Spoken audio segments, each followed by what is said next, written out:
نحمده ونصلي ونسلم على رسوله الكريم اما بعد فاعوذ بالله من الشيطان الرجيم بسم الله الرحمن الرحيم يا أيها النبي إذا طلقتم النساء فطلقوهن لعدتهن وأحصوا العدة واتقوا الله ربكم لا تخرجوهن من بيوتهن ولا يخرجن إلا أن يأتين بفاحشة مبينة۔ پارہ 28 سورہ طلاق رکوع 1 آیت نمبر 1۔ آیت مذکورہ کا دوسرا حکم یہ ہے کہ وَأَحْصُوا الْعِدَّةَ، احصاء کا معنی ہے شمار کرنا، گننا، اور آیات کا معنی اور مفہوم یہ ہے کہ عدت کے ایام کو اہتمام کے ساتھ یاد رکھنا چاہیے۔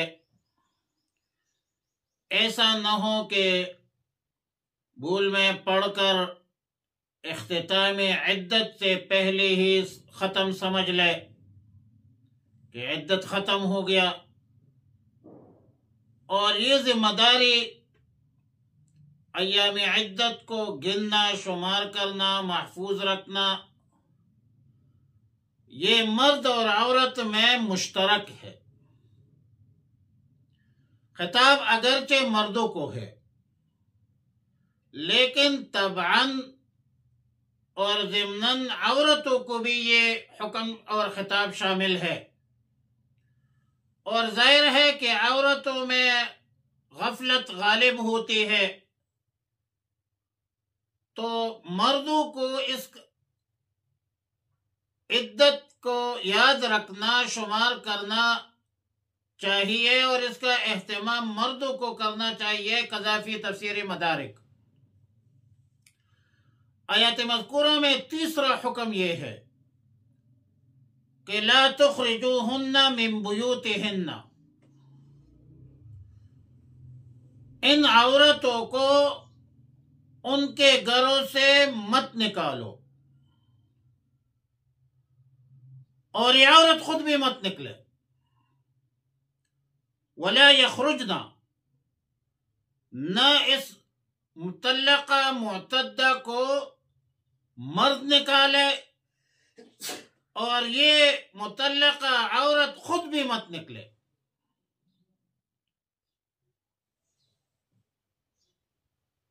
ان عورتوں کی جو نسبت ہے گھروں کی طرف کی گئی ہے من بیوتہن کے لفظ سے، کہ جس مکانات میں یا جس گھروں میں یہ عورت رہتی تھی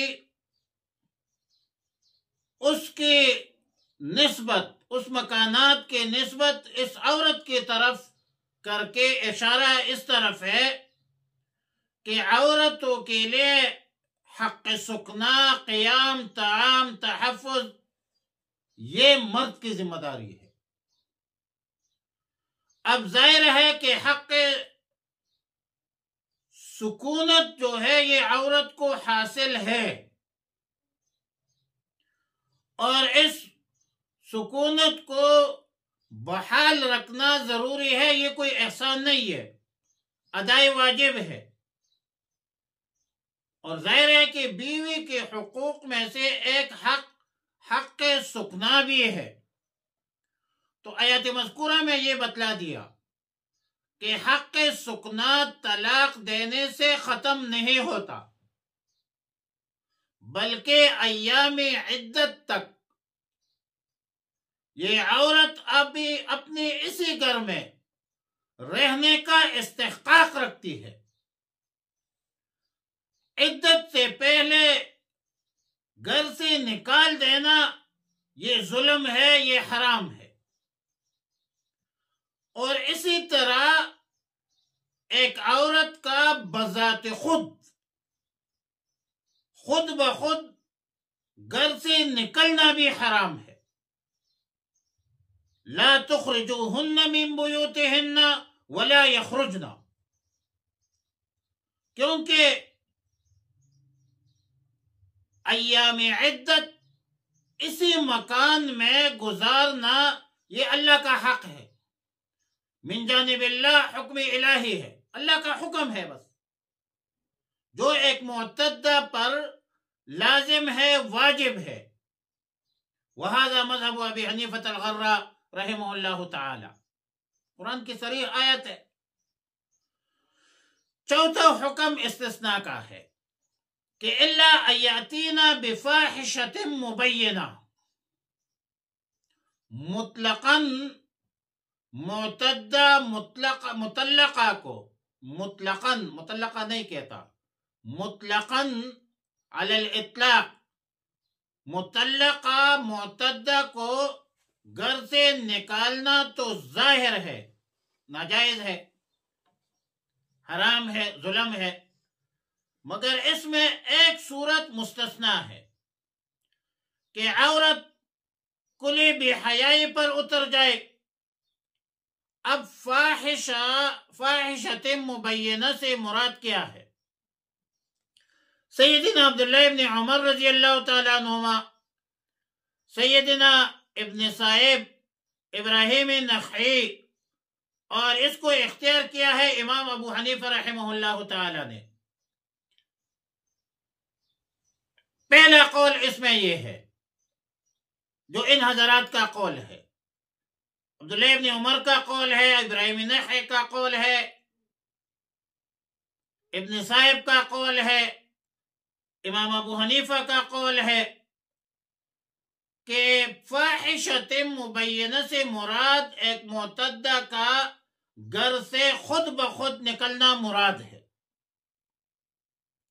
اور یہ تاکید ہے ماقبل کی، ولا یخرجنا کی تاکید ہے۔ اب یہ تاکید خروج عن البیت سے مزید ممانعت کی تاکید ہے، جیسا کہ کسی کو آپ کہہ دے کہ ماں کو گالی مت دو، ماں سوائے اس کی کہ تم نافرمان ہو جاؤ، اس سے ماں کو گالی دینے کا جواز نہیں بنتا، بلکہ بلیغ انداز میں مزید ممانعت کا بیان ہے، مزید شناعت کا بیان ہے، لیکن آسان مطلب اس کا یہ ہے کہ یہ عورت خود بخود بھاگ جائے، عورت نکل جائے گھر سے، تو پھر تو یہ بات انتہائی زیادہ قابل مذمت ہے اور انتہائی زیادہ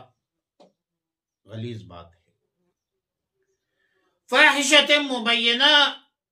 کے حوالے سے دوسرا قول حسن بصری رحمۃ اللہ علیہ کا ہے، حضرت قتادہ کا ہے، حضرت اکرمہ رحمہ اللہ کا ہے، اور اس قول کو اختیار کیا ہے امام قاضی ابو یوسف رحمہ اللہ تعالی نے کہ فاحشۃ مبینہ سے مراد زنا ہے، بدکاری ہے۔ تو آیات کا مطلب یہ ہے کہ عورت کو گھروں سے مت نکالو مگر یہ کہ زنا کا ارتکاب کرے یا زنا شروع کرے۔ اب ظاہر ہے کہ زنا کے جرم ثابت ہونے پر تو حد شرعی بھی جاری ہوگا کہ الزانیۃ والزانی فاجلدوا کل واحد منہما مئۃ جلدۃ، اور گھر سے بھی نکالا جائے گا۔ فاحشۃ مبینہ کی تیسری تفسیر سیدنا عبداللہ ابن عباس رضی اللہ تعالی عنہما سے متعدد روایات میں منقول ہے، ہاں، اور سیدنا ابی ابن کعب رضی اللہ تعالی عنہ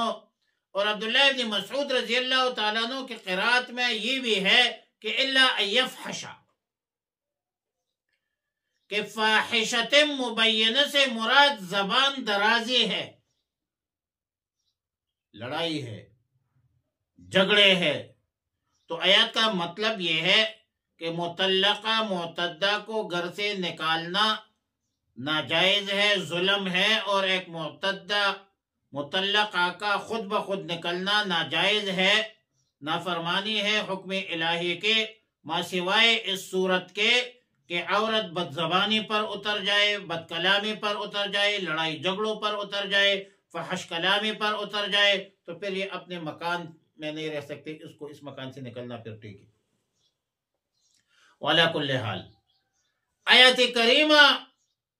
کہ اللہ ایاتینا بفاحشۃ مبینہ میں 3 اقوال ہو گئی، تفسیر میں 3 اقوال ہو گئی۔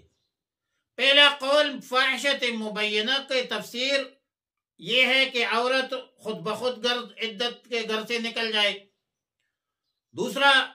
دوسری تفسیر یہ ہے کہ زنا کا ارتکاب کرے، بدکاری سٹارٹ کرے۔ نمبر 3 زبان درازی اور لڑائی جھگڑے شروع کرے۔ تیسری تفسیر کی تائید میں مختلف قراءتوں کی تائید بھی ہوتی ہے کہ الا ان یفحش، جس کا معنی ظاہر ہے کہ فحش کلامی شروع کرے، بد زبانی شروع کرے، لیکن ظاہر ہے کہ جب تینوں کو آپ اکٹھا کرے اور ایک المعروف کالمشروط کو دیکھا جائے تو اس نتیجے پر موجودہ حالات میں بندہ پہنچتا ہے کہ اگر ایام عدت میں فتنے کا خطرہ ہو، فساد کا خطرہ ہو، لڑائیوں کا خطرہ ہو، جھگڑوں کا خطرہ ہو، عداوت اور دشمنیوں کا خطرہ ہو، کہ ایک عورت خود بخود گھر سے نکلے، زنا شروع کرے، لڑائی شروع کرے، جھگڑے شروع کرے، تو پھر یہ استثناء ہے، ٹھیک ہے، پھر اس کو گھر سے نکالنا یا بہن بھائیوں نے نکالنا یا اس طرح کے آج کل معاشرے میں ہوتا ہے، طلاق ہو جائے تو فوراً جہیز کے سامان کو بھی توڑا جاتا ہے، لڑائیاں بھی ہوتی ہے، جھگڑے بھی ہوتے ہیں، دشمنیاں بھی بڑھتی ہے تو بہت غلط چیز طلاق، گندی چیز ہے، خاندانوں پہ خاندانیں تباہ ہوتی ہے۔ لہٰذا اگر فتنہ فساد کا خطرہ ہے تو پھر ان کو گھر سے نکال دیا جائے ایام عدت میں،